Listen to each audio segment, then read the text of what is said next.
রাসূলের সহচর যারা সাহাবা কিরাম রাদিয়াল্লাহু তাআলা আনহু, তাদের উপর নির্যাতন চলছিল।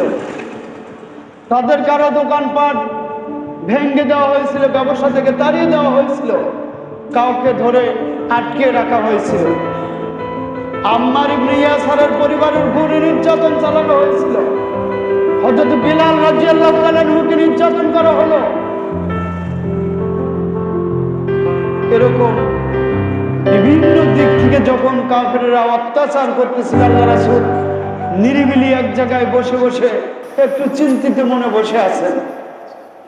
আল্লাহ পাক রব্বুল আলামিনের পক্ষ থেকে জিবরাইল আলাইহিস সালাতু ওয়াস সালাম সূরা কাউসার নিয়ে এসে আল্লাহ রাসূলের নিকট পেশ করলেন। আল্লাহ রাসূল মুহাম্মদুর রাসূলুল্লাহ সাল্লাল্লাহু আলাইহি ওয়াসাল্লামের নিকট ওহী যখন আসতো, আল্লাহ রাসূল তিনি ঘেমে অস্থির হয়ে যেতেন। যদি কখনো ঘোড়ার পিঠে থাকতেন, গাধার পিঠে থাকতেন, গাধা নুয়ে যেত, ওহীর ভার গাধা বহন করতে পারতো না, নুয়ে যেত।